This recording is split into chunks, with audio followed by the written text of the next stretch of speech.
साक्षात परम ब्रह्म नमो नमः। प्रिय बंधुगण, आज मैं बता रहा हूँ कि पिछला वीडियो जो दिया था वो तो आप लोग समझ गए होंगे, और पिछला वीडियो देने के बाद बहुत सी बातें आपको कह चुका हूँ। तो इसके बाद फिर और आगे की शब्द बाकी का प्रयोग करना है।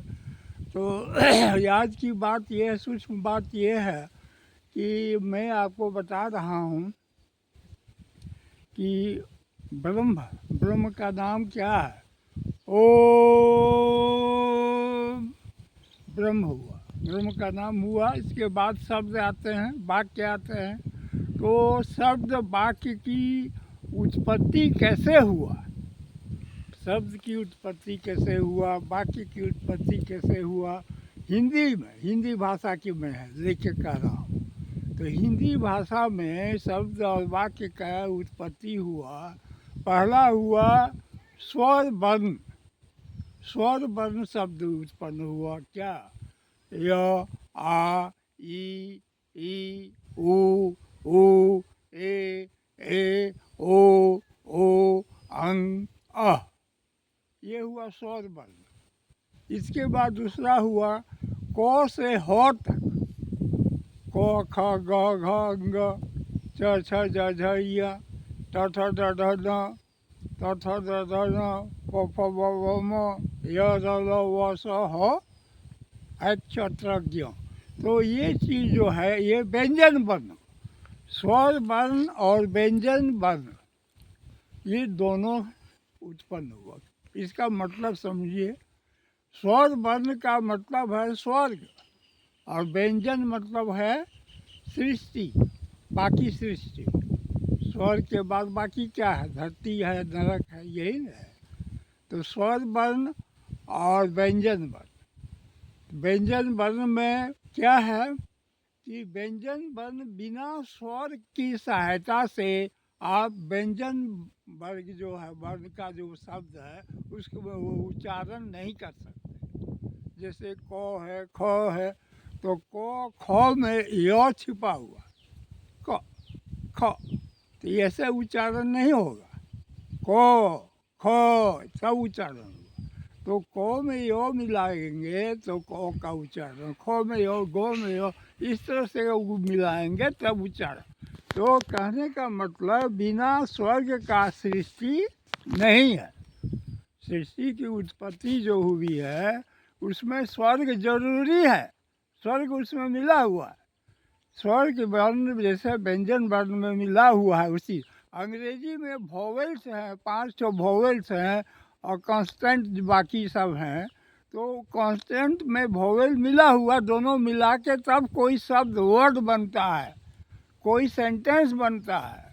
उसी तरह हिंदी में जो है ये शब्द और वाक्य जो बनेंगे वो सब स्वर और व्यंजन, स्वर्ग और सृष्टि के धरती के मिला के कोई शब्द बने, या नरक मिला के कोई शब्द बनेगा, लेकिन स्वर रहना जरूरी है। तो इसीलिए तो स्वर्ग में हम लोग कौन है? देवता, गंधर्व, किन्नर, मरुद, अप्सरा, भगवान सब हैं, और परमेश्वर सब हैं।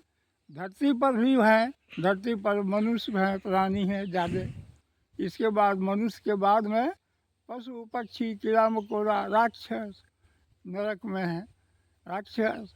तो ये सब चीज़ मैं आपको इसीलिए बतलाया कि हम लोगों का जो उत्पत्ति है उसमें कल्चर क्या है, संस्कृति क्या, धर्म क्या, कि स्वर्ग के बिना हम लोग नहीं है। नरक में भी स्वर्ग है, और स्वर्ग में भी, मनुष्य लोक में भी स्वर्ग है, और स्वर्ग में तो स्वर्ग है ही। तो स्वर्ग के बिना तीनों लोक नहीं है। तो वही मैं आपको बताया। दूसरा चीज़ है कि हम लोग स्वर्ग और धरती को तो सरल भाषा में समझ गए, लेकिन नरक कैसे होता है? नरक जो होता है मनुष्य की गलती से, यानी व्यंजन वर्ण की गलती से शब्द जो बनता है, गलती से जो वर्ड बनता है, वाक्य बनता है, वो नरक है। कैसे? जैसे आपको शब्द है राम मोहन श्याम ये सब शब्द तो बहुत अच्छा शब्द है। हैं? तो यही शब्द को यदि हम उसको कह देते हैं बेवकूफ, उल्लू, गधा, पागल, तो ये शब्द जो बना क्या बना, इसका मतलब हुआ नरक। शब्द को अगर हम दुरुपयोग करते हैं बनाने में तो नरक है। तो मनुष्य ने ही न शब्द बनाया, नरक बनाया। जिसने शब्द बनाया मनुष्य ने, वाक्य बनाया उसी ने। नॉनसेंस है, तुम ब्लडी फूल है, बास्केट इडियट, अंग्रेजियों में गाली दिया। तो शब्द खराब बनाया किसने? स्वर्ग, धरती, मनुष्य के लोग ने। तो मनुष्य से ही गलती से स्वर्ग से नरक बनता है। मनुष्य की गलती से नरक से धरती से स्वर्ग मनुष्य लोग से नरक बनता है। तो मनुष्य की गलती से ही होता है। एक दूसरा चीज़ है कि स्वर्ग से भी गलती होता है। स्वर्ग से भी गलती होने से क्या बनता है? स्वर्ग में देवता हैं, गंधर्व, किन्नर, मरुड़, अप्सरा, उनकी भी गलती से नरक बनता है। तो नरक का जिम्मेवार कौन है? स्वर्ग और मनुष्य लोक। तो स्वर्ग और मनुष्य लोक के पास सत्ता मंडराता है, सत्ता आता है कि सत्ता स्वर्ग लोग या मनुष्य लोग संभाले, ताकि उन्हीं का बनाया हुआ नरक है, उन्हीं का बनाया हुआ नरक को कंट्रोल करे, कंट्रोल करे, कंट्रोल करे।